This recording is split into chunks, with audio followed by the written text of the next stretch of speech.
Yeah, I'm Persian. All right, I'm Jewish. Don't worry. I saw that a lot of people were scared there. People are very scared.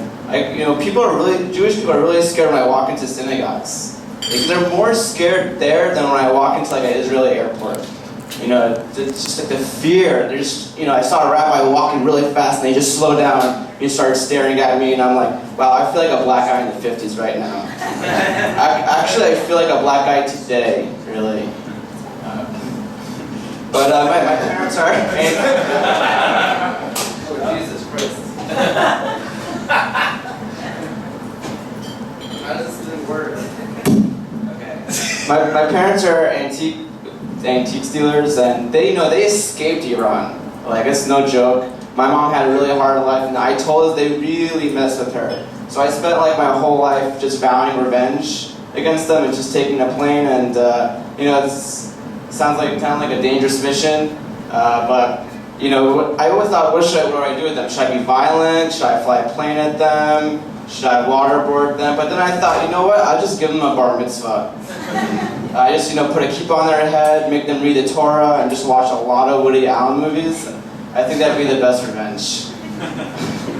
But growing up, yeah, so my dad took me to a lot of antique shops, and the weirdest thing, man, is like we went to all these these mansions, and and old people, they're just in denial about a lot of things. You can never figure out if it was like their house or if it was like George Washington's house. My dad would just put these Persian rugs in there. The second you do that, they're like, no, you cannot go in that room anymore. You can't sit there. I'm like, what is this, a historical site now? Like, is this your bedroom or George Washington's? Who lives here? And these guys, it's like they don't even know. They don't even know if they live there or not. And the only way you can find out if they're not in denial or not is if you find the brochures in the lobby.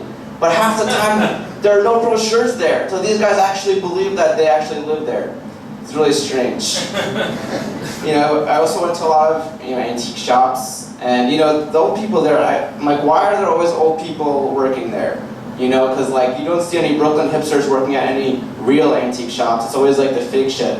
But with the real shit, I always wondered, why? Why are they always old? And I realized old people have two options. One, they could be at a nursing home and be with everyone their age. Or they could work at an antique shop and be around shit way older than them. They can feel a lot better about themselves. I saw an old lady just touch this mummy and be like, oh, mummy, you make me feel so young again. And I'm like, damn, Jesus Christ. Yeah, old people, they mystified me at that time. But I interact with men and I interact with women equally. And it's so weird how they talk to you. Because men, they're like, yo man, what's up?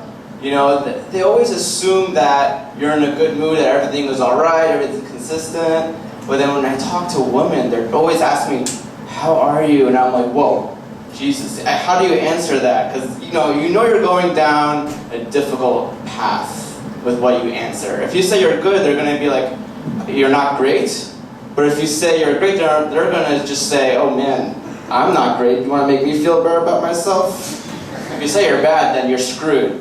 And it's a dangerous question when you ask a guy that, because it's like I imagine like Putin. This is how a lot of wars start. With Putin is what his oligarchy friends called him. They were just like, yo Putin, how you doing? He's like, I'm on a bear, I have my shirt off, I'm in the woods, everything's great. Then his wife calls, and she says, Putin, how are you? And he's like, fuck, I have to attack Crimea now. Shit. God damn it. Same thing with ISIS, man. When we came in, they're like, fuck, we have to attack this village now. Jesus Christ. ISIS, they banned looking at pigeons' genitals. And I'm just like, wow, they're moving forward with that. Because at least they're acknowledging they love something. I appreciate that a lot. At least they love something. Who here works at Midtown? No one. Okay, you do. Okay, man, I used to work here. I had to just drink so many green teas just to stay sane. I don't know how anyone else does it. And it's just, man, it's like it's just so fucking ugly too, in my opinion. It's like they ask a North Korean decorator to come here and you tell them go wild. Who here's a parent? Jesus Christ. Well, half of you are going to be bad parents. I already know that. They're not. They're great parents. But compare everyone else, they're great, you know. Because you don't get tested for being a parent. You get tested for STDs. You get tested for being politicians. You get tested for being a scientist. But you don't get tested for being a parent. That's ridiculous. It's like just go to kids right now and be like, you know who's going to take care of you? Anyone. Anyone.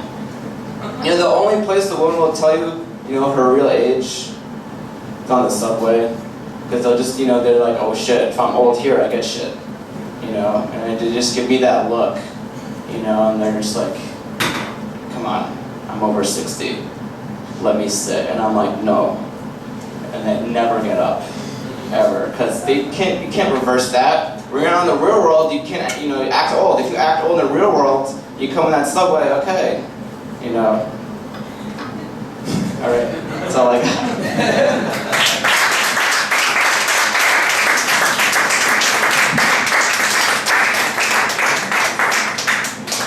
One more time for Manny, guys. One more time for Manny.